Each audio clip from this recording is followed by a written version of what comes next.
ಹರಿ ಓಂ ಪ್ರಾಣಾದೇರೀಶಿತಾರಂ ಪರಮಸುಖನಿಧಿಂ ಸರ್ವದೋಷವ್ಯಪೇತಂ ಸರ್ವಾಂತಸ್ಥಂ ಸುಪೂರ್ಣಂ ಪ್ರಕೃತಿಪತಿಮಜಂ ಸರ್ವಬಾಹ್ಯಂ ಸುನಿತ್ಯಂ ಸರ್ವಜ್ಞಂ ಸರ್ವಶಕ್ತಿಂ ಸುರಮುನಿಮನುಜಾದ್ಯೈಃ ಸದಾ ಸೇವ್ಯಮಾನಂ ವಿಷ್ಣುಂ ವಂದೇ ಸದಾಹಂ ಸಕಲಜಗದನಾದ್ಯಂತಮಾನಂದದಂ ತಂ. ಸರಿ, ನಿನ್ನೇನಾಗಿತ್ತು? ಭಗವಂತ ನೀರು ಸೃಷ್ಟಿ ಮಾಡ್ತಾ ಇದ್ದಾನೆ ಅಂತಾಯಿತು. ಅದಾದ ಮೇಲೆ ನೀರಿನ ಬುರುಗು, ಫೇನ, ಅದರ ಒಂದು ಗಟ್ಟಿ ಭಾಗ ಏನು ಬರ್ತದ, ನೀರಿನ ಗಟ್ಟಿ ಭಾಗ, ಅದರಿಂದ ಬ್ರಹ್ಮಾಂಡವನ್ನು, ಪೃಥ್ವಿಯನ್ನು ಸೃಷ್ಟಿ ಮಾಡಿದ ಅಂತ ಹೇಳಬೇಕಾಗ್ಯದ. ಸರಿನಾ? ಪೃಥ್ವಿ ಅಂತ ಹೇಳ್ತಾರೆ, ಸಾ ಪೃಥಿವ್ಯಭವತ್ ಅಂತೇಳಿ. ಈ ಪೃಥ್ವಿ ರೂಪವಾದ ಬ್ರಹ್ಮಾಂಡ ಅಂತೆ ಅರ್ಥ ಮಾಡಿಕೊಳ್ಬೇಕು. ಸರಿ, ಶರೋಮಂಡ ತನಕ ಆಗಿತ್ತು. ಈಗ ಮುಂದಿನ ಭಾಷ್ಯ ಪಾಠ ಆಗಬೇಕು. ಅಂದರೆ ಪರಮಾತ್ಮನು ಬ್ರಹ್ಮಾಂಡವನ್ನು ಸೃಷ್ಟಿ ಮಾಡಬೇಕು ಅಂತ ಸಂಕಲ್ಪ ಮಾಡಿಕೊಂಡು ಆ ಬ್ರಹ್ಮಾಂಡಕ್ಕಿಂತಲೂ ಪೂರ್ವದಲ್ಲಿ ಬ್ರಹ್ಮಾಂಡವಾಸಿಗಳಿಗೆ ನೀರಿನ ಅತ್ಯವಶ್ಯಕತೆ ಇದೆ ಎಂದು ಚಿಂತನೆ ಮಾಡಿ ಮೊಟ್ಟ ಮೊದಲು ನೀರನ್ನು ಸೃಷ್ಟಿ ಮಾಡ್ತಾನೆ. ನೀರನ್ನು ಸೃಷ್ಟಿ ಮಾಡುವಾಗ ಒಂದು ಕಾರ್ಯವನ್ನು ಮಾಡ್ತಾನೆ, ನೀರನ್ನು ಸೃಷ್ಟಿ ಮಾಡ್ತಾನೆ. ಆ ಕಾರ್ಯವ್ಯಾವುದು ಅಂತ ಕೇಳಿದರೆ ತನ್ನ ಪೂಜೆಯನ್ನು ಮಾಡ್ತಾ ನೀರನ್ನು ಸೃಷ್ಟಿ ಮಾಡ್ತಾನೆ. ಆ ನೀರು ತನ್ನ ಪೂಜೆಯನ್ನು ಮಾಡುತ್ತಾ ಹರಿದು ಹೋದಂತೆ ಅದರಲ್ಲಿ ಫೇನ ಬರ್ತದೆ, ಬುರುಗು ಬರ್ತದೆ. ಆ ಬುರುಗು ಬಂದಾಗ ಅದರ ಜೊತೆಗೆ ತನ್ನ ವೀರ್ಯವನ್ನು, 24 ತತ್ವಗಳಿಂದ ಕೂಡಿದ ವೀರ್ಯವನ್ನು ಸೇರಿಸ್ತಾನೆ. ಸೇರಿಸಿದಾಗ ಅದು ಸಂಪೂರ್ಣವಾಗಿ ಸೇರಿಕೊಂಡು ಒಂದು ಬ್ರಹ್ಮಾಂಡವಾಗ್ತದೆ. ಆ ಬ್ರಹ್ಮಾಂಡದ ಒಳಗೆ ಪರಮಾತ್ಮ ಪ್ರವೇಶ ಮಾಡಿ ಶ್ವೇತದ್ವೀಪದಲ್ಲಿ ಮಲಗುತ್ತಾನೆ. ಇಷ್ಟು ವಿಷಯದ ಇವತ್ತು. ಮುಂದೆ ಹೋಗೋಣಂತೀಗ. ಫೇನರೂಪಸ್ತು ಯೋ ಮಂಡಃ, ಅಲ್ಲಿ ಶರಹ ಅಂತ ಬಂದದ. ಏನು ಶರಹ ಅಂತ ಬಂದದ? ತತ್ಯದಪಾಂ ಶರಹ ಅಂತದ. ಶರಹ ಅನ್ನೋ ಶಬ್ದಕ್ಕೆ ಸಾಮಾನ್ಯ ಸಂಸ್ಕೃತ ಜ್ಞಾನ ಇದ್ದವರು ಬಾಣ ಅಂತ ಅರ್ಥ ಮಾಡಿಕೊಳ್ಳುತ್ತಾರೆ. ಅದಕ್ಕೆ ಆ ಅರ್ಥ ಇಲ್ಲಿ ಬೇಡ. ಫೇನರೂಪಸ್ತು ಯೋ ಮಂಡಃ. ಫೇನರೂಪ ಅಂತಂದ್ರೆ ಏನಾಯ್ತು? ಅದಕ್ಕೆ ಬುರುಗಿನ ರೂಪದ ಒಂದು ಮಂಡ ಅಂದರೆ ಕೆನೆ ಭಾಗ. ಅದು ಹಾಲಿನಲ್ಲಾದರೆ ಕೆನೆ, ನೀರಿನಲ್ಲಾದರೆ ಬುರುಗು. ಆ ಭಾಗ ಏನಿದೆಯಲ್ಲ ಅದು ಜಲಸ್ಯಾಸೌ ಸುಸಂಹತಃ. ಜಲಸ್ಯ ಮಂಡಃ ಫೇನರೂಪ. ನೀರಿನ ಕೆನೆ ಎನಿಸಿಕೊಂಡ ಬುರುಗೇನಿದೆಯಲ್ಲ ಅದು ಸುಸಂಹತಃ, ಭಗವಂತನ ವೀರ್ಯದ ಜೊತೆಗೆ ಸೇರಿಕೊಂಡಿತು. ಸೇರಿಕೊಂಡ ಮೇಲೆ ಏನಾಯಿತು? ಪೃಥ್ವೀತ್ವಂ ಸಮಾಪನ್ನ, ಪೃಥ್ವೀತ್ವವನ್ನು ಹೊಂದಿತು. ಅಂದರೆ ಬ್ರಹ್ಮಾಂಡ ರೂಪವಾಯಿತು. ತಸ್ಯಾಂ ಶಿಷ್ಯೇ ಜನಾರ್ದನ. ಆ ಬ್ರಹ್ಮಾಂಡದಲ್ಲಿ ಪರಮಾತ್ಮನು ಮಲಗಿದನು. ಭಗವಂತ ಏನು ಮಾಡಿದ? ಶ್ವೇತದ್ವೀಪವನ್ನು ಮಾಡಿಕೊಂಡು ಶ್ವೇತದ್ವೀಪದಲ್ಲಿ ಪರಮಾತ್ಮ ಮಲಗಿದ್ದಾನೆ ಅಂತ. ತತಸ್ಥ ಚಿಂತೆಯಾಮಾಸ. ಅಲ್ಲಿದ್ದ ಭಗವಂತ, ಶ್ವೇತದ್ವೀಪದಲ್ಲಿದ್ದ ಭಗವಂತ ಏನು ವಿಚಾರ ಮಾಡಿದ ಅಂತಂದರೆ, ಅಗ್ನಿ ಸ್ಯಾತ್, ನನಗೆ ಅಗ್ನಿ ಎಂಬ ಮಗ ಹುಟ್ಟಲಿ ಎಂದು. ಇತಿ ವೇದರಾಟ್ ಅಂತ ಒಂದು ಶಬ್ದ ನೋಡ್ರಿ. ಅದು ವೇದರಾಟ್ ಅಲ್ಲ, ಅದು ದೇವರಾಟ್ ಅಂತ ಆಗಬೇಕು. ತಿದ್ದಿಕೊಳ್ರಿ ಅದನ್ನು. ಏನಾಗ್ಯದ? ತಪ್ಪು ಪ್ರಿಂಟ್ ಆಗ್ಯದ. ವೇದರಾಟ್ ಅಲ್ಲ, ದೇವರಾಟ್ ಅಂತ ಮಾಡಬೇಕು. ಯಾಕ? ಭಾವಬೋಧಕಾರ ರಘುತ್ತಮ ಸ್ವಾಮಿಗಳವರು ಹೀಗೆ ಅರ್ಥ ಮಾಡಬೇಕು ಅಂತ ಬರೀತಾರೆ. ದೇವರಾಟ್, ಅವ ದೇವೋತ್ತಮನಾದದ್ದರಿಂದ ನನಗೆ ಮತ್ತೊಬ್ಬ ದೇವತೆ ಮಗನಾಗಿ ಹುಟ್ಟಲಿ ಅಂತ ಅಪೇಕ್ಷೆ ಮಾಡಿದ. ತಚ್ಚಿಂತನಾತ್ ಸಮುತ್ಪನ್ನ, ಅವನ ಇಚ್ಛೆಯಿಂದ ಹುಟ್ಟಿದ. ಯಾರು? ವಾಯುದೇವರು. ಅಗ್ನ್ಯಭಿಧಾನವಾನ್, ಅಗ್ನಿ ಎಂಬ ಹೆಸರಿನ ವಾಯುದೇವರು ಮಗನಾಗಿ ಹುಟ್ಟಿದರು. ವಾಯುದೇವರಿಗೆ ಅಗ್ನಿ ಅಂತ ಯಾಕೆ ಹೆಸರು ಬಂತು? ಅಗ್ರಜತ್ವಾತ್ ಅಗ್ರಣೀತ್ವಾತ್ ವಾಯೋರಗ್ನಿತ್ವಮಿಷ್ಯತೆ ಇತಿ ಪ್ರವೃತ್ತ ಎಂಬುವಂಥ ಗ್ರಂಥದಲ್ಲಿ ವಾಯುದೇವರಿಗೆ ಅಗ್ನಿ ಎಂಬ ಹೆಸರನ್ನು ಹೇಳಿದ್ದಾರೆ. ಸರಿ, ಹಾಗಾದರೆ ಒಟ್ಟಾರೆ ಏನಾಯಿತು? ಆ ಬುರುಗಿನ ರೂಪದ ನೀರಿನ ಕೆನೆ ಅದು ಭಗವಂತನ ವೀರ್ಯದಿಂದ ಕೂಡಿದ ಮೇಲೆ ಬ್ರಹ್ಮಾಂಡ ಆಯಿತು. ಆ ಬ್ರಹ್ಮಾಂಡದಲ್ಲಿ ಪರಮಾತ್ಮನು ಮಲಗಿದ ಮೇಲೆ ಭಗವಂತ ವಿಚಾರ ಮಾಡಿದ, ಅಗ್ನಿ ಉತ್ಪತ್ತಿಯಾಗಲಿ ಅಂತ ತಿಳಿದುಕೊಂಡು. ಸರಿ ಆಯ್ತಾ? ನೋಡ್ರಿ, ನಾವು ಮೊದಲು ಹೆಂಗೆ ವಿಚಾರ ಮಾಡ್ತೀವಿ, ಅಲ್ಲಿ ನೀರದನೋ ಇಲ್ಲೋ, ಲೈಟ್ ಅದನೋ ಇಲ್ಲೋ ಅಂತ ವಿಚಾರ ಮಾಡ್ತೀವಿ. ಒಂದು ಮನೆ ಕಟ್ಟಿಸ್ಲಿಕ್ಕೆ ಹೋದ್ವಿ ಅಂದ್ರೆ ನೀರು ಲೈಟು ಆ ಏರಿಯಾದಾಗಿದ್ದರೆ ಮನೆ ಕಟ್ಸೋದಪ್ಪ.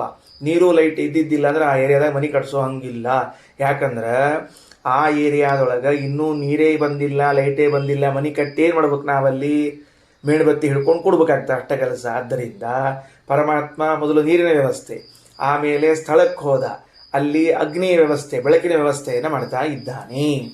ಅಗ್ನಿ ಉತ್ಪತ್ತಿಯಾಗಲಿ ಅಂತ ವಿಚಾರ ಮಾಡಿದ ಭಗವಂತ, ಅಂದ್ರೆ ಇಚ್ಛಾ ಮಾಡಿದ. ಆ ಇಚ್ಛೆಯ ಪರಿಣಾಮದಿಂದ ಅಗ್ನಿ ಹುಟ್ಟಿತು. ಆದರೆ ಅಗ್ನಿ ಅಂತಂದ್ರೆ ನಾವು ತಿಳಿದಂತೆ ಯಜ್ಞವನ್ನ ಮಾಡ್ತೀವಲ್ಲ, ಆ ಅಗ್ನಿ ಅಲ್ಲ. ಇಲ್ಲಿ ಅಗ್ನಿ ಶಬ್ದವಾಚ್ಯರಾದವರು ವಾಯುದೇವರು. ಆ ವಾಯುದೇವರು ಹುಟ್ಟಿದರು ಅಲ್ರಿ. ಅಗ್ನಿ ಅಂತ ಅನ್ನೋದು ವಾಯುದೇವರಿಗೆ ಯಾಕೆ ಹೆಸರು ಬರಬೇಕು? ಯಾಕಂದ್ರೆ ಅಗ್ನಿ ಅನ್ನೋದು ರೂಢಿಯಲ್ಲಿ ಅಗ್ನಿ ಹೆಸರಿರುವಂತಹದ್ದು. ಅಂದಮೇಲೆ ಅಗ್ನಿ ಹೆಸರಿದ್ರೆ ಅದು ಬಿಟ್ಟು ಇಲ್ಲಿ ನೀವು ವಾಯುದೇವರನ್ನ ಯಾಕೆ ಕರೀತಾ ಇದ್ದೀರಿ ಅಂದ್ರೆ, ಈ ಎರಡು ಅರ್ಥಗಳಲ್ಲಿ ವಾಯುದೇವರನ್ನ ಅಗ್ನಿ ಎಂದು ಕರೆಯುತ್ತಾರೆ. ಯಾವ ಎರಡು ಅರ್ಥದಲ್ಲಿ? ಅಗ್ರಜತ್ವಾತ್. ಯಾವ ಅರ್ಥದಲ್ಲಿ? ಅಗ್ರಜತ್ವಾತ್. ಅಗ್ರಜತ್ವಾತ್ ಅನ್ನುವ ಶಬ್ದವನ್ನು ಹೇಳ್ತಿದ್ದಾರೆ. ಅಗ್ರಜತ್ವಾತ್ ಅಂದ್ರೇನು? ಮೊಟ್ಟ ಮೊದಲಿಗೆ ಹುಟ್ಟಿದವರು ಅಂತ ಅರ್ಥ. ಅಗ್ರಜ ಅಂದ್ರೆ ಅಣ್ಣಂದಿರು, ಮೊದಲು ಹುಟ್ಟಿದವರು. ಅಗ್ರೇ ಜಾಯತೆ ಇತಿ ಅಗ್ರಜ. ನನಗಿಂತಲೂ ಮೊದಲು ಜನಿಸಿರುತ್ತಾರಾದ್ದರಿಂದ ಅವರಿಗೆ ಅಗ್ರಜ ಅಂತ ಕರೀತಾರೆ. ಈಗ ಅಗ್ನಿ ಅನ್ನುವ ಶಬ್ದವನ್ನ ಹೇಗೆ ಬಿಡಿಸ್ತಿದ್ದಾರೆ ಅಂದ್ರೆ, ಶ್ರೀಮದಾಚಾರ್ಯಲ್ಲ ಆ ಪ್ರವೃತ್ತವೆಂಬ ಗ್ರಂಥ ಹೆಂಗೆ ಬಿಡಿಸ್ಲಿಕ್ಕತ್ತದ? ಅಗ್ರಜನಾದದ್ದರಿಂದ ಅಗ್ನಿ. ರೂಢಿಯಲ್ಲಿ ನಮಗೆ ಅಗ್ನಿ ಅಂತನ್ನುವ ಶಬ್ದಕ್ಕೆ ಅರ್ಥ ಬೇರೆ ಅದ. ನಾವೇನು ಮಾಡ್ತೀವಿ, ಯಾವುದು ಸುಡುತ್ತದೋ, ಯಾವುದು ಬೆಳಕನ್ನು ಕೊಡುತ್ತದೋ ಅದು ಅಗ್ನಿ ಅಂತ ಕರಿತಿದ್ದೇವೆ. ಆದರೆ ಇಲ್ಲಿ ಯಾವ ಶಬ್ದದ ಆ ಶಬ್ದದ ಅರ್ಥವನ್ನು ಹೆಂಗೆ ಬಿಡಿಸ್ಲಿಕ್ಕತ್ತಾರ ಅವರು ಶ್ರೀಮದಾಚಾರ್ಯರು ಅಂದ್ರೆ, ಮೊದಲಿಗೆ ಜನಿಸಿದ್ದರಿಂದ ಅಗ್ನಿ. ಹೌದು, ಪರಮಾತ್ಮನಿಂದ ಮೊಟ್ಟ ಮೊದಲಿಗೆ ಜನಿಸಿದರು, ಆದ್ದರಿಂದ ಅವರಿಗೆ ಅಗ್ನಿ ಅಂತ ಕರೀತಾರೆ. ಒಂದು. ಅಥವಾ ಅಗ್ರಣಿ ಅಂತ ಕರೀತಾರೆ. ಎರಡನೇ ಕಾರಣ ಏನದ? ಎರಡನೇ ಕಾರಣ ಯಾವುದು? ಅಗ್ರಣಿತ್ವ. ಅಗ್ರಣಿ ಅಂದ್ರೆ ಏನು? ಮುಂದೆ ನಿಂತ್ಕೊಂಡು ನಡೆಸೋರು. ಅಗ್ರಣಿ ಅಂದ್ರೆ ನಾಯಕ ಅಂತ ಅರ್ಥ, ನೇತಾರ. ನಮ್ಮೆಲ್ಲರಿಗಿಂತ ಮುಂದೆ ನಿಂತುಕೊಂಡು ನಮ್ಮನ್ನು ಕರ್ಕೊಂಡು ಹೋಗ್ತಾರೆ. ನಮ್ಮೆಲ್ಲರಿಗಿಂತ ಮುಂದೆ ನಿಂತು ನಮ್ಮನ್ನು ಕರ್ಕೊಂಡು ಹೋಗ್ತಾರೆ. ಆದ್ದರಿಂದ ವಾಯುದೇವರಿಗೆ ಅಗ್ರಣಿ ಅಂತ ಕರೀತಾರೆ. ಈಗ ನಾವು ಯಾವುದೋ ಒಂದು ಕಾರ್ಯಕ್ರಮ ಮಾಡ್ತಿರ್ತೀವಿ, ಆ ಕಾರ್ಯಕ್ರಮದಲ್ಲಿ ನಮ್ಮನ್ನು ಕರ್ಕೊಂಡು ಹೋದವ್ರು ಮುಂದೆ ನಿಂತ್ಕೊಂಡಿರ್ತಾರೆ. ಮುಂದೆ ನಿಂತ್ಕೊಂಡು ಎಲ್ಲರನ್ನೂ ಬರ್ರಿ ಬರ್ರಿ ಬರ್ರಿ ಅಂತ ಕರಿತಿರ್ತಾರೆ. ಅದಕ್ಕೆ ಅಗ್ರಣಿ, ಮುಂಚೂಣಿಯಲ್ಲಿದ್ದವರು, ನೇತಾರ ಅಂತ ಅರ್ಥ. ಈ ಅರ್ಥದಲ್ಲಿ ವಾಯುದೇವರನ್ನ ಅಗ್ನಿ ಎಂದು ಕರೆದಿದ್ದಾರೆ. ಸರಿ ಆಯ್ತಾ? ಹಾಗಾದರೆ ಪರಮಾತ್ಮನು ಬ್ರಹ್ಮಾಂಡವನ್ನು ನಿರ್ಮಾಣ ಮಾಡಿ ಆ ಬ್ರಹ್ಮಾಂಡದಲ್ಲಿ ಮಲಗಿ, ಎಲ್ಲಿ ಮಲಗಿ ಅಂತ ಅನ್ನೋದನ್ನು ಮುಂದೆ ವಿವರಣೆ ಕೊಡ್ತಾರೆ. ಮಲಗಿ ಆಗ ನನಗೆ ಒಬ್ಬ ಮಗನಾಗಲಿ ಅಂತ ಚಿಂತೆ ಮಾಡಿದಾಗ ಅಗ್ನಿ ಆಯಿತು. ಆ ಅಗ್ನಿ ಯಾರು ಅಂತ ಕೇಳಿದರೆ, ಲೋಕದಲ್ಲಿ ಕರೆಸಿಕೊಳ್ಳುವ ಜಡವಾದ ಅಗ್ನಿಯಾಗಲಿ ಅಥವಾ ಆ ಅಗ್ನಿಗೆ ಅಭಿಮಾನಿ ದೇವತೆಯಾಗಲಿ ಅಲ್ಲ. ಮತ್ಯಾರು ಅಂತ ಕೇಳಿದರೆ ವಾಯುದೇವರೇ ಅಗ್ನಿ ಎಂಬ ಹೆಸರಿನಿಂದ ಕರೆಸಿಕೊಳ್ಳುತ್ತಾರೆ. ಅದು ಹೇಗೆ ವಾಯುದೇವರಿಗೆ ಅಗ್ನಿ ಅಂತ ಕರೆಯಲಾಯಿತು ಅಂದರೆ, ಎರಡು ಕಾರಣಕ್ಕಾಗಿ ವಾಯುದೇವರನ್ನ ಅಗ್ನಿ ಅಂತ ಕರೀತಾರೆ. ಒಂದು, ಅಗ್ರಜ, ಅಗ್ರಣಿ. ಎಲ್ಲರಿಗಿಂತ ಮೊದಲು ಹುಟ್ಟಿದ್ದಾರೆ. ಯಾಕೆ ವಿಚಾರ ಮಾಡಿ ನೋಡ್ರಿ, ಎಲ್ಲರಿಗಿಂತ ಮೊದಲು ಯಾಕೆ ಹುಟ್ಟಿದ್ದಾರೆ ಅಂಥೇಳಿ. ಎಲ್ಲರಿಗಿಂತ ಮೊದಲು ಹುಟ್ಟಿದರೆ ಎಲ್ಲರಿಗಿಂತ ಹೆಚ್ಚಿನ ಸೇವೆಯನ್ನು ಪರಮಾತ್ಮನದ್ದು ಮಾಡಲಿಕ್ಕೆ ಅವಕಾಶ ಆಗ್ತದ. ತಡ ಮಾಡಿ ಹುಟ್ಟಿಬಿಟ್ರೆ ಎಲ್ಲರ ಸೇವೆ ಮಾಡ್ಕೊಂಡು ಅಷ್ಟು ಮುಂದೆ ಹೋಗ್ಬಿಟ್ಟಿರ್ತದೆ ಕಾಲ. ಇವ್ರ ಸೇವಾ ತಡ ಆಗ್ತದೆ, ಇವ್ರ ಸೇವಾ ಕಡಿಮೆ ಆಗ್ತದೆ. ಹಾಗಾಗಿ ವಾಯುದೇವರು ಎಲ್ಲರಿಗಿಂತ ಮೊದಲು ಹುಡುತ್ತಾರೆ, ಎಲ್ಲರಿಗಿಂತ ಲಾಸ್ಟಿಗೆ ಲಯಗೊಳ್ಳುತ್ತಾರೆ. ನೋಡ್ರಿ ಅವ್ರ ವ್ಯವಸ್ಥೆ ಹೆಂಗದ. ಎಲ್ಲಾರ್ಕಿಂತ ಮೊದಲು ಹುಟ್ಟೋದು, ಎಲ್ಲಾರ್ಕಿಂತ ಕೊನೆಗೆ ಹೋಗೋದು. ಯಾಕೆ? ಮೊದಲು ಹುಟ್ಟಿದ್ರಿಂದ ಇನ್ನುಳಿದವರು ಹುಟ್ಟಿ ಬರೋ ತನಕ ಎಷ್ಟೆಷ್ಟು ಸೇವಾ ಮಾಡ್ಲಿಕ್ಕೆ ಸಾಧ್ಯದ ಅಷ್ಟು ಸೇವಾ ಮಾಡಿ ಮುಗಿಸ್ಬಿಡ್ತಾರೆ ಪರಮಾತ್ಮದ್ದು. ಕೊನೆಗೆ ಲಯಗೊಳ್ಳುವುದರಿಂದ ಎಲ್ಲರೂ ಹೋದ್ಮೇಲೂ ಇನ್ನೂ ಏನು ಸೇವಾ ಮಾಡ್ಲಿಕ್ಕೆ ಉಳಿದಿರ್ತದೆ ಆ ಸೇವಾವನ್ನು ಮಾಡ್ತಾರೆ. ಅಂದ್ರೆ ವಾಯುದೇವರು ತಮ್ಮ ಸೇವಾ ಭಾಗ್ಯವನ್ನು ತಪ್ಪಿಸಿಕೊಳ್ಳುವುದಿಲ್ಲ. ಭಗವಂತ ವಾಯುದೇವರ ಮೇಲೆ ದೊಡ್ಡ ಕೃಪೆ ಮಾಡಿದ್ದಾನೆ. ಹೆಚ್ಚು ಸೇವಾ ಮಾಡಲಿಕ್ಕೆ ಅವಕಾಶ ಕೊಡ್ತಾನೆ. ಕೇಳಿದ ಮೇಲೆ ವಾಯುದೇವರಲ್ಲಿ ಪರಮಾತ್ಮನಲ್ಲಿ ಕೇಳ್ಕೋಬೇಕು, ನಮಗೂ ಭಗವಂತ ವಾಯುದೇವರಿಗೆ ಹೆಂಗೆ ಅನುಗ್ರಹ ಮಾಡಿ ಎಲ್ಲ ಹಂಗೆ ನಮಗೂ ಹೆಚ್ಚು ಸೇವಾ ಮಾಡೋ ಭಾಗ್ಯ ಕೊಡು. ವಾಯುದೇವರೇ ನೀವು ಹೆಂಗೆ ಮೊದಲು ಹುಟ್ಟಿ ಕೊನೆಗೆ ಹೋಗಿ ಹೆಚ್ಚು ಸೇವಾ ಮಾಡಿ ಭಗವಂತನ ಅನುಗ್ರಹಕ್ಕೆ ಪಾತ್ರರಾಗಿ ನಮಗೂ ಅಂಥ ಬುದ್ಧಿ ಕೊಡ್ರಿ ಅಂತ ಕೇಳಿಕೊಳ್ಬೇಕು. ಆವಾಗ ವಾಯುದೇವರನ್ನು ಅಗ್ರಜ ಅಂತ ತಿಳಿದು ಸರಿಯದ. ಆಮೇಲೆ ಅಗ್ರಣಿ ಅಂತ ಅನ್ನೋದು ಯಾಕಪ್ಪ, ಮುಂದೆ ನಿಂತ್ಕೊಂಡು ಎಲ್ಲರೂ ನಡೆಸೋದು. ನಾವು ನಮ್ಮ ಮನೆಗಳಲ್ಲಿ ಇದ್ದುಕೊಂಡು ನಾವೇ ಮುಂದೆ ಬಂದು ನಿಂತು ಧರ್ಮ ಕಾರ್ಯವನ್ನು ಮಾಡಿ ಉಳಿದವರ ಕಡೆಯಿಂದಲೂ ಧರ್ಮ ಕಾರ್ಯವನ್ನು ಮಾಡಿಸ್ಬೇಕು. ನಾವೇ ಮಾಡಲಿಲ್ಲ ಅಂದರೆ ಯಾರು ಮಾಡ್ತಿರ್ತಾರೆ? ನಾವು ಮುಂದೆ ಬಂದು ನಿಂತು ಹೋಗ್ಬೇಕು, ನಾವ ಲಘು ಹೇಳ್ಬೇಕು, ನಾವ ಸಂಧ್ಯಾ ವಂದನೆ, ನಾವ ದೇವ್ರ ಪೂಜೆ ಮಾಡ್ತಿದ್ರೆ ಉಳಿದವ್ರು ನೋಡೋರಿಗೆಲ್ಲ ಇಲ್ಲಪ್ಪ ನಾವು ಮಾಡಬೇಕು ಅಂತ ಬುದ್ಧಿ ಬರ್ತದೆ. ಹಾಗೆಯೇ ವಾಯುದೇವರು ತಾವು ಮುಂದೆ ನಿಂತುಕೊಂಡು ಶುದ್ಧ ಭಾಗವತ ಧರ್ಮವನ್ನು ಭಕ್ತಿಯನ್ನು ಮಾಡಿದ್ದರಿಂದ ನಮಗೂ ಕೂಡ ವಾಯುದೇವರ ಅನುಗ್ರಹದಿಂದ ಅಂಥ ಮಾಡೋ ಬುದ್ಧಿ ಬರಲಿ. ಅದಕ್ಕೆ ಅಗ್ರಣೀತ್ವಾತ್ ವಾಯೋರಗ್ನಿತ್ವ ಮಿಷ್ಯತೆ ಇತಿ ಪ್ರವೃತ್ತಿ. ಇವೆರಡೂ ಪ್ರವೃತ್ತ ಎಂಬ ಗ್ರಂಥದಲ್ಲಿ ತಿಳಿಸಿಕೊಟ್ಟದ್ದು. ಇದಾದ ಮೇಲೆ ಸಾ ಪೃಥಿವ್ಯಭವತ, ಅದು ಪೃಥ್ವಿ ಆಯಿತು. ಯಾವುದು? ಭಗವಂತನ ವೀರ್ಯದಿಂದ ಕೂಡಿದ ನೀರಿನ ಬುರುಗು. ತಸ್ಯಾಂ ಅಶ್ರಾಮ್ಯತ ಅಂತ ಶಬ್ದ ಇದೆ. ಈ ಶಬ್ದದ ಲೇಖನ ಆಗಬೇಕು, ನಿಮ್ಮ ಪುಸ್ತಕದಲ್ಲಿ ಬರ್ಕೋಬೇಕು ಇದನ್ನು. ಅಶ್ರಾಮ್ಯತ ಅಂತದ. ಅಶ್ರಾಮ್ಯತ ಅಂತಂದ್ರೆ ಏನು ಅರ್ಥ ಆಗ್ತದೆ? ಅಶ್ರಾಮ್ಯತ ಅಂತನ್ನುವ ಶಬ್ದವನ್ನು ನೋಡಿದಾಗ ನಮಗೇನಾಗ್ತದೆ ಅಂದರೆ, ಅದರ ಸಾಮಾನ್ಯ ಸಂಸ್ಕೃತ ಬಲ್ಲವರಿಗೆ ದಣದನು, ಭಗವಂತ ದಣಿದು ವಿಶ್ರಾಂತಿಯನ್ನು ತಗೊಂಡ ಅಂತ ಅರ್ಥ ಬರ್ತದೆ. ಅಂದ್ರೆ ವಿಶ್ರಾಂತಿಯನ್ನು ತೆಗೆದುಕೊಂಡ ಎಂಬುದು ನಾನು ತಿಳಿಸ್ಲಿಕ್ಕೆ ಹೊರಟದ್ದು. ಮೂಲತಃ ಅಶ್ರಾಮ್ಯತ ಅಂದ್ರೆ ದಣಿದನು, ಶಕ್ತಿ ಹ್ರಾಸವಾಯಿತು ಅಂತ ಅರ್ಥ ಬರ್ತದೆ. ಇದನ್ನ ಹಿಂಗೆ ಇಟ್ಕೊಂಡ್ರೆ ಏನು ಸಮಸ್ಯೆ ಆಗ್ತದೆ ಅಂತ ಶ್ರೀಮದಾಚಾರ್ಯ ಹೇಳಿ ಇನ್ನೊಂದು ಅರ್ಥವನ್ನು ಹೇಳ್ತಾರೆ. ಸರಿನಾ? ಈಗ ಭಗವಂತ ಇಷ್ಟೆಲ್ಲ ದೊಡ್ಡ ಬ್ರಹ್ಮಾಂಡ ಸೃಷ್ಟಿ ಮಾಡಿದ. ಪಾಪ ದೇವರಿಗೆ ಎಷ್ಟು ಶ್ರಮ ಆಯಿತೋ ಏನೋ ಅಂತೀವೋ ಇಲ್ಲೋ? ಅಡಿಗೆ ಮಾಡಿದವರಿಗೆ ಅಡಿಗೆ ಮುಗಿದ್ಮೇಲೆ ಎಷ್ಟು ಶ್ರಮ ಪಟ್ಟು ಮಾಡಿದೆಪ್ಪ ಅಡಿಗೆ ಅಂತಂತಿರ್ತೀವಿ, ಹೌದಾ? ಆಮೇಲೆ ಇನ್ನು ಮನೆ ಕೆಲಸ ಮಾಡಿರ್ತಾರೆ, ಎಷ್ಟು ಶ್ರಮಪಟ್ಟು ಕೆಲಸ ಮಾಡಿರಿ ಅಂತಂತಿರ್ತಾರೆ. ಶ್ರಮಪಟ್ಟು ಮಾಡಿದ್ದೀರಿ, ಭಾಳ ಶ್ರಮ ಆತು ಅಂತ ಅಂದ್ವಿ ಅಂತ ಇಟ್ಕೊಳ್ರಿ.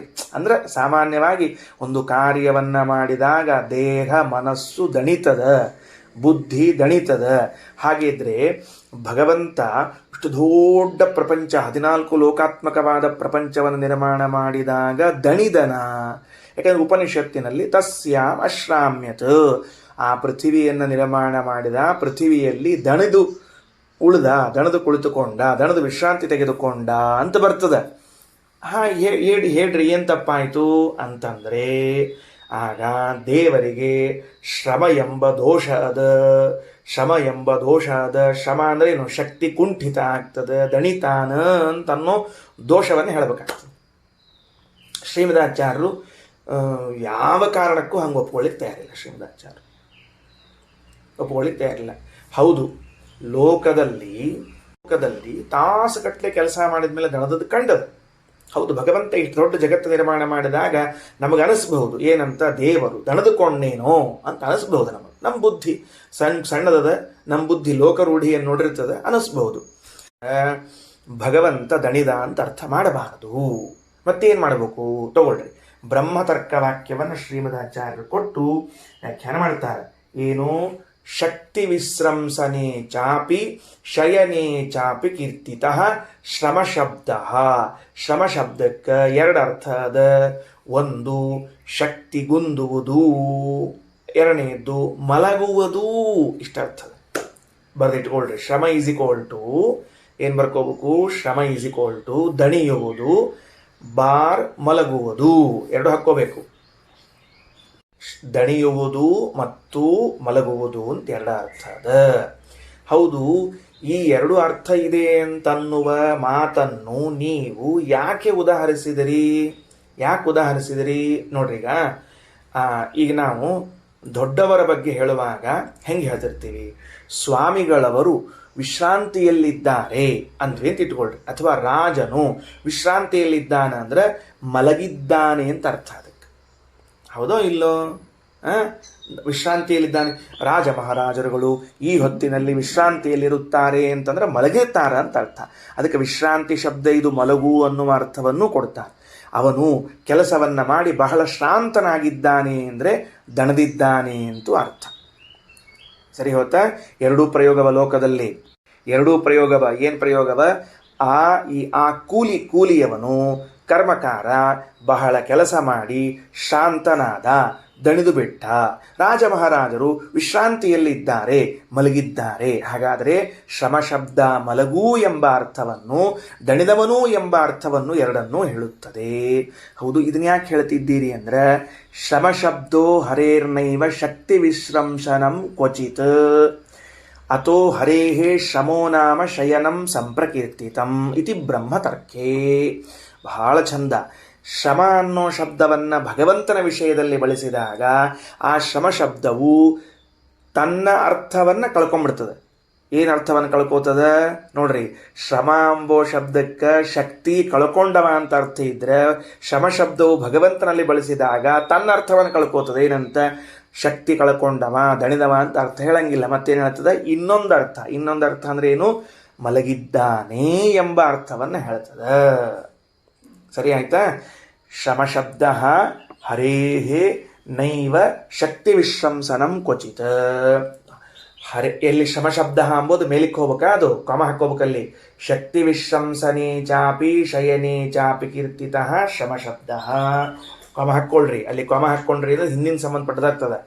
ಶ್ರಮ ಶಬ್ದ, ಶ್ರಮ ಎಂಬ ಶಬ್ದವು ಶಕ್ತಿ ವಿಶ್ರಂಸನೆ, ದಣದಿದ್ದಾನೆ, ಶಯನೆ ಮಲಗಿದ್ದಾನೆ ಎಂಬ ವಿಷಯದಲ್ಲಿ ಹೇಳಲಾಗ್ತದೆ.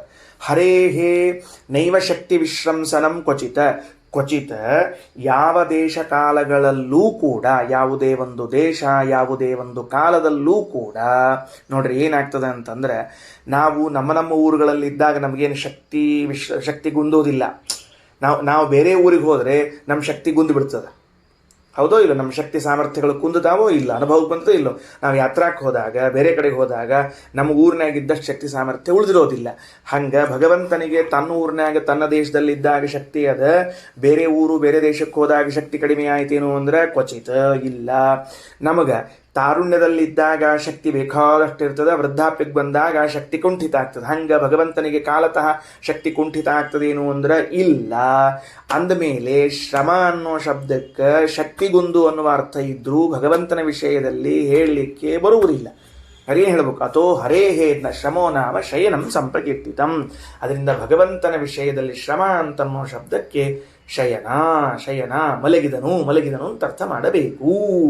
ಸರಿ, ಇನ್ನು ಮಲಗಿದನು ಅಂತನೋ ಅರ್ಥವನ್ನು ಮಾಡಬೇಕು ಅಂದರೆ ಏನಾಯಿತು? ಭಗವಂತನು ಈ ಬ್ರಹ್ಮಾಂಡವನ್ನು ನಿರ್ಮಾಣ ಮಾಡಿ ಅದರಲ್ಲಿ ಶ್ವೇತದ್ವೀಪವನ್ನು ನಿರ್ಮಾಣ ಮಾಡಿ ಆ ಶ್ವೇತದ್ವೀಪದಲ್ಲಿ ಶೇಷನ ಮೇಲೆ ಮಲಗಿದನು ಅಂತ ಅರ್ಥ ಬಂತು. ಇಷ್ಟು ಹೇಳಬೇಕು. ಮುಂದೆ ಆಚಾರ್ಯರು ಪ್ರಮಾಣವನ್ನು ಕೊಡ್ತಾರೆ. ಸರಿನಾ? ವಿಶ್ರಂಸನ ಅನ್ನೋಲ್ಲಿ ವಿಶ್ರಂಸನ ಶಬ್ದಕ್ಕೆ ಹ್ರಾಸ ಅಂತ ಅರ್ಥ. ಯಾವಶ್ರಾಮ್ಯತೆ ಇತಿ ಸಾಧಿಕರಣತ್ವಾಚ್ಚ ಶಯನಂ ಯುಕ್ತಂ.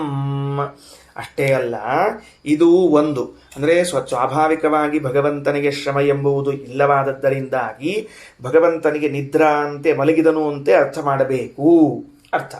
ಮತ್ತು ಇನ್ನೊಂದು ತಸ್ಯಾಮಶ್ರಾಮ್ಯತ ಅಂತದ ಅಂದ್ರೆ ಆ ಪೃಥಿವಿಯಲ್ಲಿ ಶ್ರಮಿಸಿದನು ಅಂತದ.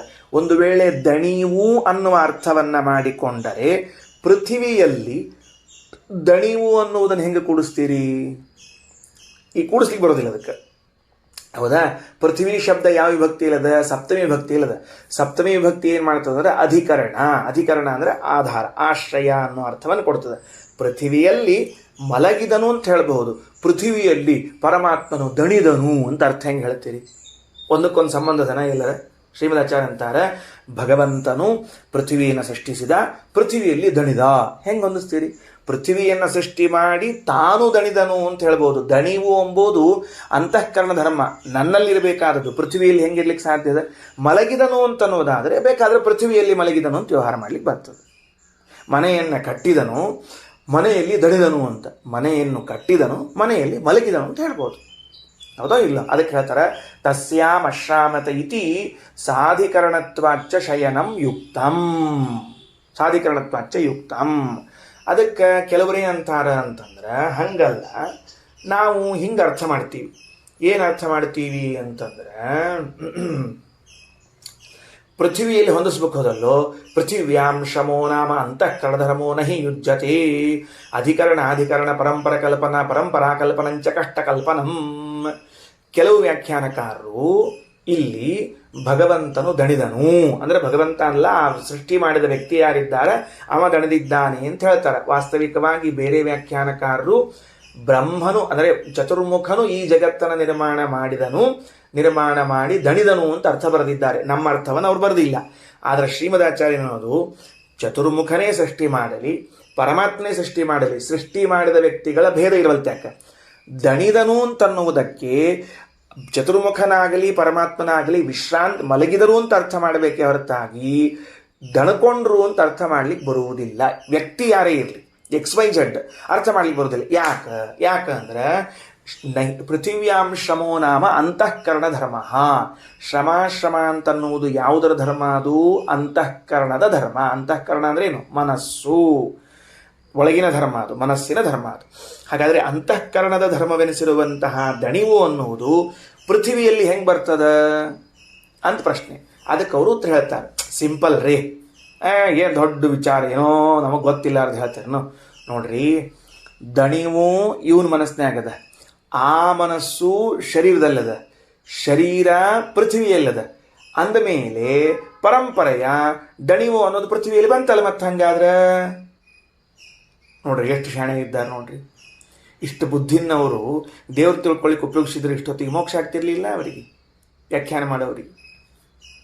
ಎಲ್ಲಿ ಕೂತೀರಿ ಅಂತ ಕೇಳಿದೆ ನಾನು. ನೆಲದ ಮೇಲೆ ಕೂತೀನಿ ಅಂತ ನೀವು ಅಲ್ರಿ, ಕುರ್ಚಿ ಮೇಲೆ ಕೂತೀರಿ. ನೀವೇಂಗೆ ನೆಲದ ಮೇಲೆ ಕೂತೀರಿ ಅಂದ್ರೆ, ನಾನು ಕೂತದ್ದು ಕುರ್ಚಿ ಮೇಲೆ, ನನ್ನ ದೇಹ ಕುರ್ಚಿ ಗಂಟೆದ, ಕುರ್ಚಿ ನೆಲಕ್ಕೆ ಗಂಟೆದ ಅಂದಮೇಲೆ ನಾ ಎಲ್ಲಿ ಕೂತಂಗಾತು, ನೆಲದ ಮೇಲೆ ಕೂತಂಗಾತು ಅಂದ್ಬಿಟ್ರಂತು. ಬಾಬಾ ಬಾಬಾ ಬಾಬಾ, ಏನು ಯುಕ್ತಿಗಳೆಲ್ಲ ಅದು. ಹಂಗಂದ್ರೆ ಈಗ ಏನಂದ್ರು, ಶ್ರಮ ಅಂತ ಅನ್ನೋದು ಪೃಥ್ವಿಯಲ್ಲಿ ಬರ್ಲಿಕ್ಕೆ ಸಾಧ್ಯ ಇಲ್ಲ, ಒಪ್ಪಿಕೊಳ್ಳುತ್ತೀವಿ. ಶ್ರಮ ಮನಸ್ಸಿನ ಧರ್ಮ, ಮನಸ್ಸು ದೇಹದಲ್ಲದ, ದೇಹ ಪೃಥ್ವಿ ಮೇಲದ ಅಂದ ಮೇಲೆ ಪರಂಪರೆಯ ಬಂತಲ್ಲ ಅಂತಂದ್ರು. ಶ್ರೀಮದಾಚಾರ್ಯ ಏನು ತಲೆ ಹೊಳ್ಕೋಬೇಕಪ್ಪ ಎಲ್ಲರ. ನಹಿ ಪೃಥಿವ್ಯಾಂ ಶ್ರಮೋ ನಾಮ ಅಂತಃಕರಣ ಧರ್ಮೋ ಯುಜ್ಯತೆ. ಅಂತಃಕರಣದ ಮನಸ್ಸಿನ ಧರ್ಮವು ಪೃಥ್ವಿಯಲ್ಲಿ ಬರ್ಲಿಕ್ಕೆ ಸಾಧ್ಯ ಇಲ್ಲ. ಯಾಕ? ಅಧಿಕರಣ ಪರಂಪರಾ ಕಲ್ಪನಂಚ ಕ್ಲಿಷ್ಟ ಕಲ್ಪನಂ. ಅಧಿಕರಣ ಪರಂಪರಾ ಕಲ್ಪನಾ, ಶ್ರಮಕ್ಕೆ ಅಧಿಕರಣ ಮನಸ್ಸು, ಮನಸ್ಸಿಗೆ ಅಧಿಕರಣ ದೇಹ, ದೇಹಕ್ಕೆ ಅಧಿಕರಣ ಭೂಮಿ. ಎಷ್ಟು ಅಧಿಕರಣಗಳನ್ನು ಕಲ್ಪನಾ ಮಾಡ್ತೀರಿ ನೀವೆಲ್ಲರ? ಅದಕ್ಕೆ ಕಷ್ಟ ಕಲ್ಪನಾ ಅಷ್ಟೆಲ್ಲ ಮಾಡ್ಲಿಕ್ಕೆ ಹೋಗ್ಬಾರ್ದು. ಸರಿ ಆಯ್ತಾ? ಅಂದಮೇಲೆ ಏನಾಗ್ತದ ನೋಡ್ರಿ, ಶ್ರೀಮದಾಚಾರ್ಯರು ತಸ್ಯಾಂ ಅಶ್ರಾಮ್ಯತ ಅಂತನ್ನುವಂತಹ ಒಂದು ವೇದವಾಕ್ಯಕ್ಕೆ ಭಗವಂತನು ಜಗತ್ತನ್ನು ಸೃಷ್ಟಿ ಮಾಡಿ ಜಗತ್ತಿನಲ್ಲಿ ಶ್ವೇತದ್ವೀಪದಲ್ಲಿ ಶೇಷನ ಮೇಲೆ ಪಬಡಿಸಿದ ಎಂಬ ಅರ್ಥವನ್ನೇ ಹೇಳಬೇಕು. ಯಾಕೆ ಹಂಗೆ ಹೇಳಬೇಕು ಅಂತಂದ್ರೆ, ಶ್ರಮಿಸಿದನು ದಣಿದನು ಅಂತ ಅರ್ಥ ಹೇಳಬೇಕೋ ಬೇಡೋ ಅಂದ್ರೆ, ಬ್ರಹ್ಮತರ್ಕದಲ್ಲಿ ವೇದವ್ಯಾಸ ದೇವರು ಶ್ರಮ ಶಬ್ದಕ್ಕೆ ಎರಡೂ ಅರ್ಥ ಅವ. ದಣದನು ಮಲಗಿದನು ಅಂತ. ದಣಿವು ಅಂತನ್ನೋದು ಭಗವಂತನ ಜಾಯಮಾನದಲ್ಲೇ ಇಲ್ಲ ಅಲ್ರಿ. 100 ಯೋಜನ ಲಂಕೆಯನ್ನ ಹಾರಿದ ವಾಯುದೇವರೇ ವಿಶ್ರಾಂತಿಯನ್ನು ತೆಗೆದುಕೊಳ್ಳಿಲ್ವಂತೆ. ನೈವಾತ್ರ ವಿಶ್ರಮಣ ಮೈಚ್ಛದ ವಿಶ್ರಮೋಸೌ ಅವಿಶ್ರಮಹಾಸೌ. ಈ ಹನುಮಂತನಿಗೆ ಎಂದೂ ದಣಿವೇ ಇಲ್ಲದೆ ಇದ್ರೆ ವಿಶ್ರಾಂತಿಯನ್ನೇನು ತೆಗೆದುಕೊಳ್ಳಬೇಕು ಅಂತ ತಾತ್ಪರ್ಯದಲ್ಲಿ ಶ್ರೀಮದಾಚಾರ್ಯ ತಿಳಿಸಿದಂತೆ ವಾಯುದೇವರಿಗೆ ದಣಿವಿಲ್ಲ, ಇನ್ನು ಪರಮಾತ್ಮನಿಗೆ ಎಲ್ಲಿಂದ ದಣಿವು ಬರಬೇಕು? ಹಂಗಾರೆ ಏನು ಮಾಡಿದ? ಮಲಗಿದ. ಮಲಗಿದ ಅಂತ ಹೇಳಿದ್ರೆ ಸರಿ ಹೋಗ್ತದೆ, ಪೃಥ್ವಿಯಲ್ಲಿ ಮಲಗಿದ ಅಂತ ಅಲ್ಲ. ಕೆಲವ್ರು ಮತ್ತೆ ಹಿಂಗೆ ವ್ಯಾಖ್ಯಾನ ಮಾಡ್ಯಾರಲ್ಲ, ಏನಂತ? ದಣಿದನು ಅಂತ. ಹೌದು, ಹೊಂದಬೇಕಲ್ಲ ವಾಕ್ಯ. ಪೃಥ್ವಿಯಲ್ಲಿ ದಣಿದನು ಅಂತ ಹೆಂಗೆ ಹೊಂದಿಸ್ತೀರಿ? ಭಾಳ ಸರಳ ಹೊಂದಿಸ್ತೀವಿ. ಹೆಂಗೆ? ಅಧಿಕರಣ ಕಲ್ಪನಾ ಮಾಡಿಬಿಡ್ತೀವಿ. ಏನು ಅಧಿಕರಣ ಕಲ್ಪನಾ ಮಾಡ್ತೀರಿ? ಶ್ರಮಕ್ಕೆ ಅಧಿಕರಣ ಮನಸ್ಸು, ಮನಸ್ಸಿಗೆ ಅಧಿಕರಣ ದೇಹ, ದೇಹಕ್ಕೆ ಅಧಿಕರಣ ಭೂಮಿ ಅಂತ ಇತ್ತಂಚ ತಥಾಚ ಅದು ಅಲ್ಲಿಗೆ ಬಂತು. ಅಂದ್ರೆ ಇವ್ರು ಹೆಂಗೆ ವಾಕ್ಯಾರ್ಥ ಮಾಡ್ಲಿಕ್ಕತ್ತಾರ ಅಂತಂದ್ರೆ, ನಾನು ಮೈಲಿಗೆಲಿದ್ದೀನಿ ನೀವು ಮಡಿಲಿದ್ದೀರಿ ಅಂತ ಇಟ್ಕೊಳ್ರಿ, ಗೊತ್ತಾಯ್ತಿಲ್ಲ? ನಾನು ಮೈಲಿಗೆಲಿದ್ದೀನಿ ನೀವು ಮಡಿಲಿದ್ದೀರಿ ಅಂತ ಇಟ್ಕೊಳ್ರಿ. ಅಕಸ್ಮಾತ್ ಅಥವಾ ನೀವು ಮೈಲಿಗೆಲಿದ್ದೀರಿ ನಾ ಮಡಿಲಿದ್ದೀನಿ ಅಂತ ತಿಳ್ಕೊಳ್ರಿ. ಆಗೇನಾದ್ರು ನಾ ಮೈಲಿಗೆ ಆದೆ ಅಂತ ಹೇಳ್ಬೇಕು. ಹೆಂಗ ಅಂದ್ರೆ, ಮೈಲಿಗೆ ಅನ್ನೋದು ನನ್ನೊಳಗದ, ನಾ ಭೂಮಿ ಮೇಲೆ ನಿಂತೀನಿ, ಆ ಭೂಮಿ ಮೇಲೆ ನೀವು ನಿಂತೀರಿ, ನೀವು ಮಡಿ ಇದ್ದೀರಿ, ಅದಕ್ಕೆ ನೀವು ಮೈಲಿಗೆ ಆದ್ರಿ ಅಂತ ಹೇಳ್ಬೇಕು. ಈಗ ಅಥವಾ ಉಲ್ಟಾ ಹೇಳೋದು, ಮಡಿ ಎಂಬುದು ನಿಮ್ಮಲ್ಲದ, ನೀವು ಮಡಿ ಇದ್ದವ್ರು ನೀವು ಭೂಮಿ ಮೇಲೆ ನಿಂತಿರಿ, ಆ ಭೂಮಿ ಮೇಲೆ ನಾನು ನಿಂತಿದ್ರಿಂದ ನನಗೂ ಮಡಿತ್ವ ಬಂತು ಅಂತ ಹೇಳಬೇಕು. ಹಿಂಗದಲ್ಲ ಯುಕ್ತಿ ಅವ್ರದ್ದು. ಇದು ಕುಯುಕ್ತಿಗಳೇ ಹೊರತಾಗಿ ಅನುಭವೈಕ ವೇದ್ಯ ಅಲ್ಲ. ಆಯ್ತಾ? ಆದ್ದರಿಂದ ಹಂಗೆ ಹೇಳಬಾರ್ದು. ಸರಿ ಸ್ವಾಮಿ, ನಮಗೆ ಹೇಳಬಾರ್ದು ಅಂತಂತೀರಿ, ನಿಮಗರ ಎಲ್ಲಿ ಹೇಳಲಿಕ್ಕೆ ಬರ್ತದೆ? ಯಾಕೆ? ಮಲಗಿದನು ಅಂತ ನೀವು ಹೇಳಬೇಕಾದ್ರೆ ಪೃಥ್ವಿಯಲ್ಲಿ ಮಲಗೇ ಇಲ್ಲವ. ಆ್ಯಕ್ಚುಲಿ ಪೃಥ್ವಿಯಲ್ಲಿ ಮಲಗೇ ಇಲ್ಲವ. ಎಲ್ಲಿ ಮಲಗ್ಯಾನ? ನಿಮ್ಮ ಪ್ರಕಾರ ಎಲ್ಲಿ ಮಲಗ್ಯಾನ ಅಂದರೆ, ಪರಮಾತ್ಮನು ಶೇಷನ ಮೇಲೆ ಮಲಗಿದ್ದಾನೆ. ಆ ಶೇಷನು ಶ್ವೇತದ್ವೀಪದಲ್ಲಿದ್ದಾನೆ. ಆ ಶ್ವೇತದ್ವೀಪವು ಪೃಥ್ವಿಯಲ್ಲಿ ಇದೆ. ನೀವು ಹಿಂಗೆ ಕಲ್ಪನಾ ಮಾಡ್ಬೇಕಲ್ಲ. ಹೌದಿಲ್ಲ? ಮತ್ತು ನೀವು ಹಿಂಗೆ ದೇವರು ಪೃಥ್ವಿಯಲ್ಲಿ ಮಲಗ್ಯಾನ ಅಂತಂದ್ರೆ ಏನು? ಅವೇನು ರಾಮಚಂದ್ರ ಏನು ದರ್ಭ ಹಾಸ್ಕೊಂಡು ದರ್ಭಶೇನೇನ ಮಲ್ಕೊಳ್ಳಿಕ್ಕೆ? ರಾಮಚಂದ್ರ ಅಲ್ಲವ. ಮತ್ತು ನೀವು ಈ ಪದ್ಮನಾಭನ ರೂಪವನ್ನು ಹೇಳ್ತಿದ್ದೀರಿ ನೀವೀಗ. ಆ ಶೇಷನ ಮೇಲೆ ಮಲಗಿದ ಪದ್ಮನಾಭ ರೂಪವನ್ನು ನೀವು ಹೇಳಬೇಕಾದರೂ ಕೂಡ ಪೃಥ್ವಿಯಲ್ಲಿ ಶ್ವೇತದ್ವೀಪ, ಶ್ವೇತದ್ವೀಪದಲ್ಲಿ ಶೇಷ, ಶೇಷನ ಮೇಲೆ ನಾರಾಯಣ. ಹಾಗಾದ್ರೆ ನೀವು ಪರಂಪರಾ ಕಲ್ಪನಾ ಮಾಡಬೇಕು. ಮತ್ತು ನೀವು ಪರಂಪರಾ ಕಲ್ಪನಾ ಮಾಡಿದರೆ ಓಕೆ, ನಾವು ಪರಂಪರಾ ಕಲ್ಪನಾ ಮಾಡಿದ್ರೆ ನಾಟ್ ಓಕೆನಾ ಅಂತ ಪ್ರಶ್ನೆ ಅವ್ರದ್ದು. ಅದಕ್ಕೆ ಶ್ರೀಮದಾಚಾರ್ಯ ಅಂತಾರೆ, ಓಕೆ ಇಬ್ಬರದು ಪರಂಪರಾ ಕಲ್ಪನಾ ಅದ ಅಂತ ಒಪ್ಕೊಂಬೋಣ ಅಂತ ಚರ್ಚೆ ಮಾಡೋದು ಬೇಡ, ಗದ್ಲಕ್ಕೆ ಹಾಕೊಳ್ಳೋದು ಬೇಡ. ನಮಗೇನು ಸಮಾಧಾನ ಆಯ್ತು ಅಂದ್ರೆ, ನಾವು ಏನು ಹೇಳ್ತೀವಿ ಎಂಬುದು ಬಿಡ್ರಿ, ನೀವಂತರೂ ಪರಂಪರಾ ಕಲ್ಪನಾ ಮಾಡಿದ್ರಿ ಅಂತ ಒಪ್ಕೊಂಡ್ರಲ್ಲ, ಅಷ್ಟು ಸಮಾಧಾನ ಆಯ್ತು ನಮಗೀಗ.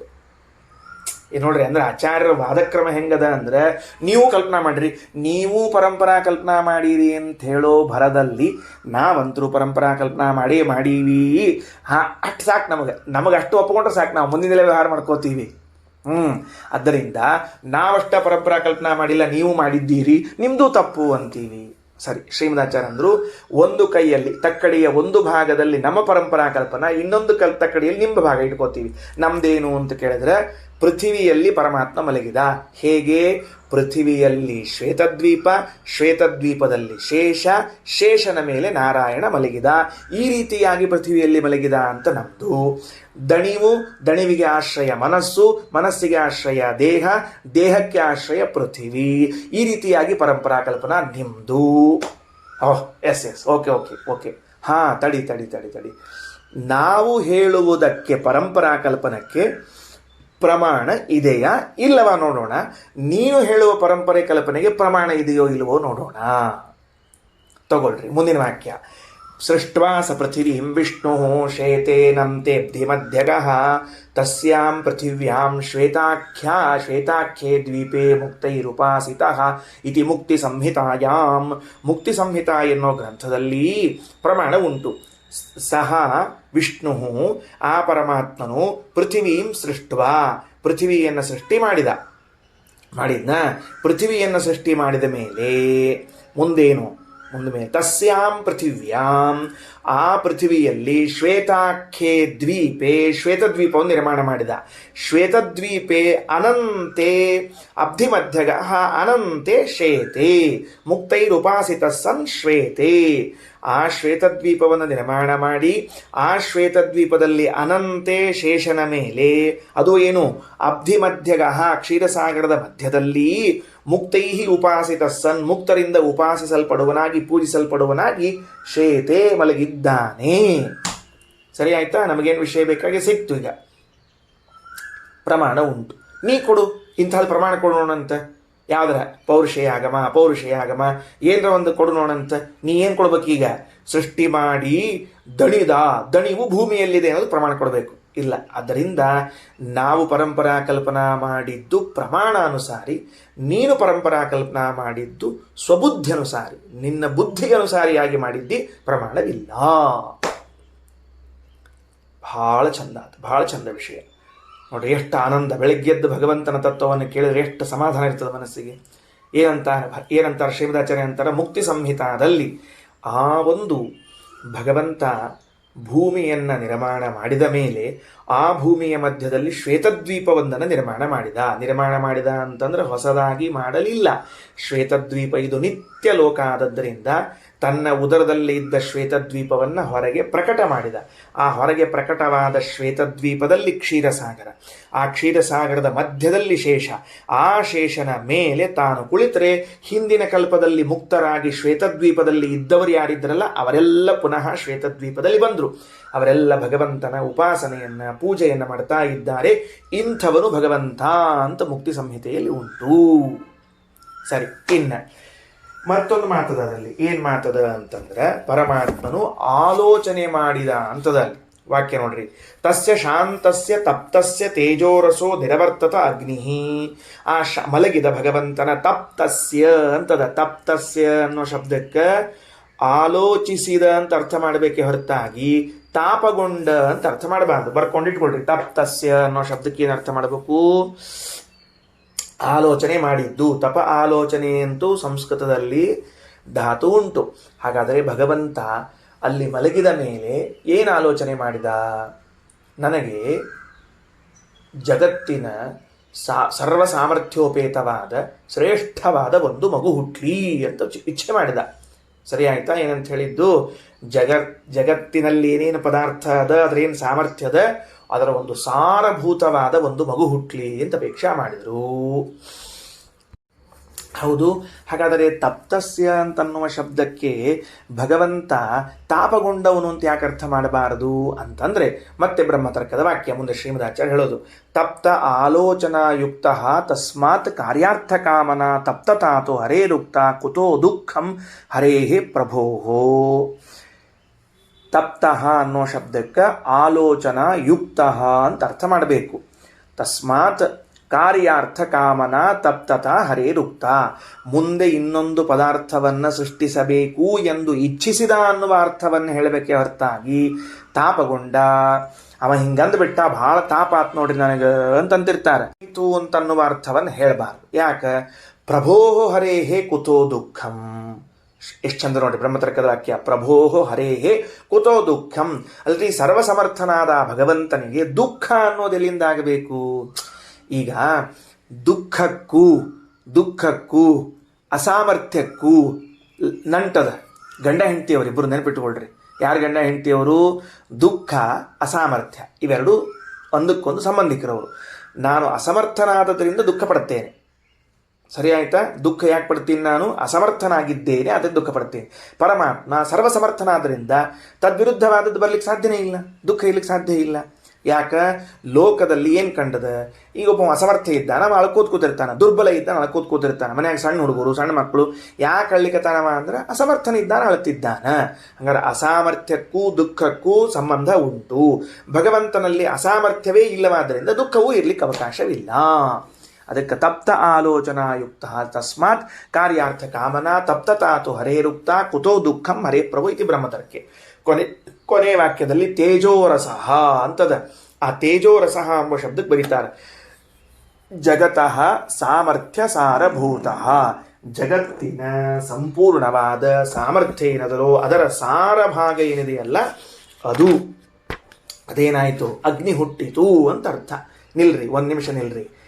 ಪರಮಾತ್ಮನು ಶ್ವೇತದ್ವೀಪದಲ್ಲಿ ಮಲಗಿಕೊಂಡು ಏನು ಹುಟ್ಟಲಿ ಅಂತ ಅಪೇಕ್ಷೆ ಪಟ್ಟ? ವಾಯುದೇವರು ಹುಟ್ಟಲಿ ಅಂತ ಅಪೇಕ್ಷೆ ಪಟ್ಟ. ಆ ವಾಯುದೇವರಿಗೆ ಅಗ್ನಿ ಹೆಸರದ ಇತ್ಯಾದಿ ಇತ್ಯಾದಿ ರೀ. ವಾಯುದೇವರು ಹುಟ್ಟಲಿ ಅಂತ ಇಚ್ಛೆ ಪಟ್ಟರೆ ಏನು ಹುಟ್ಟಿತು ಅಂತ ಕೇಳಿದ್ರೆ, ಹುಟ್ಟಿತು ಅಂತ ಹೇಳುವಾಗ ತೇಜೋ ರಸಃ ನಿರವರ್ತತ ಅಗ್ನಿ ಅಂತದ. ತೇಜೋ ರಸಃ ನಿರವರ್ತತ ಅಗ್ನಿ ಅಂತನ್ನೋ ಶಬ್ದಕ್ಕೆ ಶ್ರೀಮದಾಚಾರ್ಯ ವ್ಯಾಖ್ಯಾನ ಏನು ಗೊತ್ತೇನು? ತೇಜೋರಸ ಈಸ್ ಈಕ್ವಲ್ ಟು ಜಗತ್ತಿನ ಸಾಮರ್ಥ್ಯದ ಸಾರ. ಹೆಂಗೆ ಬಿಡಿಸ್ಬೇಕದನ್ನ?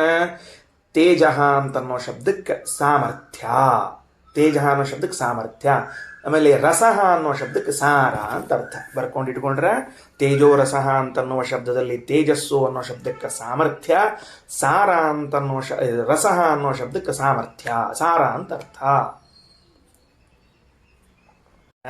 ಪರಮಾತ್ಮನು ಅಪೇಕ್ಷಿಸಿದಾಗ ಹುಟ್ಟಿದ ವಾಯುದೇವರೇನಿದ್ದಾರಲ್ಲ ಅವರೆಂಥವರು? ತೇಜೋ ರಸ. ತೇಜ ಅಂದ್ರೆ ಸಾಮರ್ಥ್ಯ, ರಸ ಅಂದ್ರೆ ಸಾರ. ಸಾಮರ್ಥ್ಯದ ಸಾರ. ಸಾಮರ್ಥ್ಯದ ಸಾರ ಅಂದ್ರೆ ಏನು? ಸಂಪೂರ್ಣವಾದ ಜಗತ್ತೇನಿದೆಯೋ ಆ ಜಗತ್ತಿನ ಸಾಮರ್ಥ್ಯ ಅಂತನ್ನೋದೇನದ ಅದರ ಸಾರ ಭಾಗ ಯಾರು ಅಂತ ಕೇಳಿದ್ರೆ ವಾಯುದೇವರು. ನೋಡ್ರಿ, ವಾಯುದೇವರನ್ನ ನೋಡೋ ದೃಷ್ಟಿಯೇ ಬೇರೆ ಆಗ್ತದೆ. ವಾಯುದೇವರಲ್ಲಿ ಏನು ಸಾಮರ್ಥ್ಯ ಅದ ಅಂದ್ರೆ ಈ ಜಗತ್ತಿನಲ್ಲಿ ವಾಸ ಮಾಡುವ ವಸ್ತುಗಳು ಏನೇನಿವೆಯಲ್ಲ ಅಂದ್ರೆ ಚೇತನ ಅಚೇತನ ಯಾವುದ್ಯಾವುದರಲ್ಲಿ ಸಾಮರ್ಥ್ಯ ಅಂತ ಅನ್ನುವ ಒಂದು ಪ್ರಸಂಗ ಬರ್ತದಲ್ಲ, ಶಕ್ತಿ ಅನ್ನೋ ಪ್ರಸಂಗ ಬರ್ತಲ್ಲ, ಅದರದ್ದೆಲ್ಲದರ ಸಾರಭಾಗ ಯಾರು ಅಂತ ಕೇಳಿದ್ರೆ ವಾಯುದೇವರು. ಅಷ್ಟು ಸಮರ್ಥರು ವಾಯುದೇವರು. ಇಲ್ಲದೇ ಇದ್ರೆ ತೇಜೋರಸಃ ಅಂತನ್ನುವ ಶಬ್ದಕ್ಕೆ ಸ್ವಾರಸ್ಯ ಬರೋದಿಲ್ಲ. ತೇಜೋರಸಃ ನಿರವರ್ತತ ಅಗ್ನಿ ಅಂತಂದ್ರೆ ಜಗತ್ತಿನ ಸಾಮರ್ಥ್ಯದ ಸಾರಭೂತವಾದ ವಾಯುದೇವರು ಹುಟ್ಟಿಕೊಂಡ್ರು. ಇಷ್ಟು ಈ ಪ್ರಸಂಗ. ಹಾಗಾದರೆ ನಾವಿವತ್ತು ಮಂತ್ರದ ಯಾವ ಭಾಗವನ್ನು ಓದಿಕೊಂಡೆವು? ಆಪೋ ವಾ ಅರ್ಕಃ ತದ್ಯದಪಾಂ ಶರ ಆಸೀತ್ ತತ್ ಸಮಹನ್ಯತ ಸಾ ಪೃಥಿವ್ಯಭವತ್ ತಸ್ಯಾಮಶ್ರಾಮ್ಯತ ತಸ್ಯ ಶಾಂತಸ್ಯ ತಪ್ತಸ್ಯ ತೇಜೋರಸೋ ನಿರವರ್ತತ ಅಗ್ನಿ. ಹಿಂದೆ ತಾನು ಅಭಿಷೇಕ ಮಾಡಿಕೊಳ್ಳುವಾಗ ಹುಟ್ಟಿದ ಅರ್ಕ ಅಂದರೆ ಜಲವೇ ಹೊರತಾಗಿ ಸೂರ್ಯವಲ್ಲ. ಆ ಜಲದ ನೀರಿನ ಕೆನೆ ಭಾಗವೆನಿಸಿದ ಅಥವಾ ಗಟ್ಟಿ ಭಾಗವೆನಿಸಿದ ಬುರುಗು, ಅದಕ್ಕೆ ಭಗವಂತನ ವೀರ್ಯ ಸೇರಿಕೊಂಡು ಗಟ್ಟಿಯಾಗಿ ಬ್ರಹ್ಮಾಂಡವಾಯಿತು. ಆ ಬ್ರಹ್ಮಾಂಡದಲ್ಲಿ ಪರಮಾತ್ಮನೂ ಶ್ವೇತದ್ವೀಪವನ್ನು ಹೊರಗಡೆಗೆ ಪ್ರಕಟ ಮಾಡಿ, ಶ್ವೇತದ್ವೀಪದಲ್ಲಿ ಶೇಷದೇವರನ್ನ ಸೃಷ್ಟಿ ಮಾಡಿ, ಅರ್ಥಾತ್ ಶೇಷನ ಒಂದು ರೂಪ ಬಂದು ಆ ಶೇಷನ ಮೇಲೆ ತಾನು ಮಲಗಿದಾಗ ಮುಕ್ತರಿಂದ ಉಪಾಸಿಸಲ್ಪಡುವನಾಗಿ ಆಲೋಚನೆ ಮಾಡಿದ ನನಗೊಬ್ಬ ಪುತ್ರನಾಗಲಿ, ಎಂಥವನು ಅಂತಂದರೆ ಜಗತ್ತಿನ ಸರ್ವ ಸಾಮರ್ಥ್ಯೋಪೇತನಾದ ಮಗನಾಗಲಿ ಅಂತ ಕೇಳಿದಾಗ ಹುಟ್ಟಿ ಬಂದ ವಾಯುದೇವರು ಅವರಿಗೆ ಅಗ್ನಿ ಅಂತ ಕರೆದರು. ಯಾಕೆ ವೇದವು ಅಗ್ನಿ ಅಂತ ಕರೀತು? ಅಗ್ರಜತ್ವಾತ್ ಮೊದಲಿಗೆ ಹುಟ್ಟಿದ್ದರಿಂದ. ಎರಡನೆಯದ್ದು ಅಗ್ರಣಿ, ನಮ್ಮೆಲ್ಲರ ನೇತಾರರಾಗಿ ನಮ್ಮಿಂದ ಸತ್ಕರ್ಮಗಳನ್ನು ಮಾಡಿಸ್ತಾರಾದ್ದರಿಂದ ವಾಯುದೇವರಿಗೆ ಅಗ್ನಿ ಎಂದು ಕರೆದಿದ್ದಾರೆ. ನೋಡಿ, ಸಣ್ಣ ಶ್ರುತಿವಾಕ್ಯ, ಎಷ್ಟು ಅದ್ಭುತವಾದ ಮಾತಿದೆ. ಒಂದು. ಇನ್ನೊಂದು ಕೊನೆ ಮಾತು ಪಾಠದ್ದು, ಶ್ರಮ ಆಗ್ತದ ಅಂತಂತೀವಿ ನೋಡ್ರಿ. ಹೌದೋ ಇಲ್ಲೋ? ಏನು ಶ್ರಮ ಆಗ್ತದ? ಯಾವಾಗ ಶ್ರಮ ಆಗ್ತದ ಅಂತಂದ್ರೆ ಇದೊಂದು ಕೆಲಸ ಮಾಡಬೇಕು ಅಂದಾಗ ಶ್ರಮ ಆಗ್ತದೆ. ನೆನ್ಪಿಟ್ಕೊಳ್ರಿ, ಇದೊಂದು ಶ್ರಮ ಮಾಡಬೇಕು ಅಂದಾಗ. ಹಂಗಿಲ್ಲದೆ ಇದ್ದಾಗ ಅದು ಶ್ರಮ ಎನಿಸುವುದಿಲ್ಲ. ಈಗ ಒಬ್ಬ ಗುರುಗಳ ಬಳಿ ಒಬ್ಬ ವಿದ್ಯಾರ್ಥಿ ಇದ್ದಾನೆ ಅಂತ ಇಟ್ಕೊಳ್ರಿ. ಗುರುಗಳ ಬಳಿ ಒಬ್ಬ ವಿದ್ಯಾರ್ಥಿ ಇದ್ದಾನೆ. ಆ ವಿದ್ಯಾರ್ಥಿ ಅಧ್ಯಯನವನ್ನೂ ಮಾಡ್ತಾನೆ, ಗುರುಗಳ ಹೇಳಿದ ಕೆಲಸವನ್ನೆಲ್ಲ ಮಾಡ್ತಾನೆ. ಆ ಗುರುಗಳು ಹೇಳಿದ ಎಲ್ಲ ಕೆಲಸ ಮಾಡಿದರೂ ಕೂಡ ವಿದ್ಯಾರ್ಥಿ ದಣಿಯೋದಿಲ್ಲ. ಯಾಕಂದ್ರೆ ಇದು ಗುರು ಸೇವಾ, ನಮ್ಮ ಗುರುಗಳ ಸೇವಾಪ ಇದು. ನಮ್ಮ ಗುರುಗಳ ಸೇವಾ ಇದು ಅಂತ ಅವನಿಗೆ ಸೇವಾ ಬುದ್ಧಿ ಇದ್ದದ್ರಿಂದ ದಣಿವಾಗುವುದಿಲ್ಲ. ಏನು ಹೇಳ್ತಾರಪ್ಪ ಮಾರಾಯ, ಹಗಲೆಲ್ಲ ಕೆಲಸ ಹೇಳ್ತಾರೆ ಇವರು ಅಂತ ಅಂದುಕೊಂಡ ಅಂದ್ರೆ ಶ್ರಮ ಆಗ್ತದೆ. ಹಾಗಾದರೆ ನಾವು ಯಾವ ಕೆಲಸವನ್ನು ಸೇವಾ ಅಂತ ಅಂದುಕೊಂಡು ಮಾಡ್ತೀವೋ ಅಲ್ಲಿ ದಣಿವಾಗುವುದಿಲ್ಲ. ಯಾವುದನ್ನು ಕೆಲಸ ಅಂದುಕೊಂಡು ಮಾಡ್ತೀವೋ ಆಗ ದಣಿವಾಗ್ತದೆ. ಈಗ ಬೆಳಗ್ಗಿಂದ ಸಾಯಂಕಾಲ ತನಕ ನೂರಾರು ಕೆಲಸ ಮಾಡ್ತಿರ್ತೀವಿ. ಮಾಡಿದ ಎಲ್ಲ ಕೆಲಸಗಳು ಭಗವಂತನ ಸೇವಾ ಅಂತ ಸಂಕಲ್ಪ ಮಾಡಿಕೊಂಡು ಮಾಡ್ತಿದ್ರೆ ದಣಿವಾಗಂಗಿಲ್ರಿ. ಇದೊಂದು ಬಂತಾಪ ನನ್ನ ಮೈ ಮೇಲೆ ಅಂತ ಅನ್ಕೊಂಡ್ವಿ ಅಂದರೆ ಮುಗೀತು ಅಂತ ಅರ್ಥ, ದಣಿವಾಗ್ತದೆ. ಅರ್ಥ ಆಯ್ತಾ? ಹಾಗಾಗಿ ನಾವು ಮಾಡುವುದು ಪ್ರತಿಯೊಂದು ಭಗವಂತನ ಸೇವಾರೂಪವಾಗಿರಲಿ. ಶ್ರೀಕೃಷ್ಣಾರ್ಪಣಮಸ್ತು.